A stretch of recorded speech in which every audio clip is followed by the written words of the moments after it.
UDF അധികാരത്തിൽ വന്നാൽ lottery തൊഴിലാളികളെ സംരക്ഷിക്കുന്നതിനു വേണ്ട നിയമം കൊണ്ടുവന്ന് സമ്മാനഘടനയിൽ മാറ്റം വരുത്തുമെന്നും ഉമ്മൻചാണ്ടി സർക്കാർ കൊണ്ടുവന്ന ഇടതു സർക്കാർ നിർത്തിവെച്ച കാരുണ്യ ലോട്ടറി തിരിച്ചു കൊണ്ടുവരുമെന്നും പ്രതിപക്ഷ നേതാവ് VD സതീശൻ പറഞ്ഞു.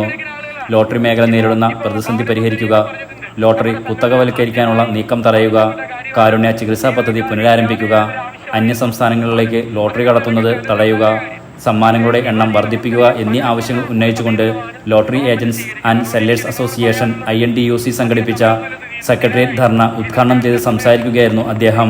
3% താഴെ മാത്രമുള്ള സമ്മാനഘടനയെ 10% പരിഷ്കരിച്ചാൽ മാത്രമേ ഈ മേഖലയെ ജനകീയവൽക്കരിക്കാൻ കഴിയുള്ളൂ എന്നും ലോട്ടറി മേഖലയെ തകർക്കുന്ന സമീപനമാണ് ഈ സർക്കാർ സ്വീകരിക്കുന്നതെന്നും അദ്ദേഹം കൂട്ടിച്ചേർത്തു.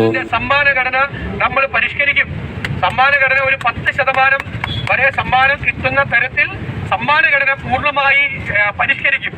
3 ലോട്ടറി സെല്ലേഴ്സിന്റെയും ഏജന്റുമാരുടെയും സുരക്ഷിതത്വം, അവരുടെ ജീവിതം സുരക്ഷിതമാക്കുന്നതിന് വേണ്ടിയിട്ടുള്ള വെൽഫെയർ നടപടികൾ, തീർച്ചയായിട്ടും പ്രഖ്യാപിക്കും. കേരളത്തിൽ സ്വയം തൊഴിൽ കണ്ടെത്തി ജീവിക്കുന്ന ആളുകൾ എന്നുള്ള ഒരു മുഖ്യമായ പരിഗണന ഈ വിഭാഗത്തിലെ ലക്ഷക്കണക്കിന് ആളുകൾക്ക് UDF ഗവൺമെന്റ് നൽകുക തന്നെ ചെയ്യും. അതേ അവസരത്തിൽ ഞാൻ നേരത്തെ പറഞ്ഞതുപോലെ ഒരു ടിക്കറ്റ് ഇവിടെ നിന്ന് പുറത്തേക്കും പോവില്ല, വേറൊരു ടിക്കറ്റും പുറത്തുനിന്ന് ഇങ്ങോട്ട് അകത്തേക്കും വരില്ല എന്നതിൽ കർശനമായ നിലപാട്. യൂണിയൻ സംസ്ഥാന പ്രസിഡന്റ് തോമസ് കല്ലാടൻ അധ്യക്ഷത വഹിച്ചു.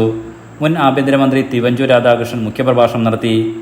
MM Hassan, Lajeev Vijayan, James Adhikaram, KC Printh, advocate K Sivaraman, Bharathan Parappanangadi, Ahammed Khan, Ameer Kozhikode, Bhaskaran Pullani, Hamsa Puthur, Subair Wayanad, KD Radhakrishnan തുടങ്ങിയവർ സംസാരിച്ചു.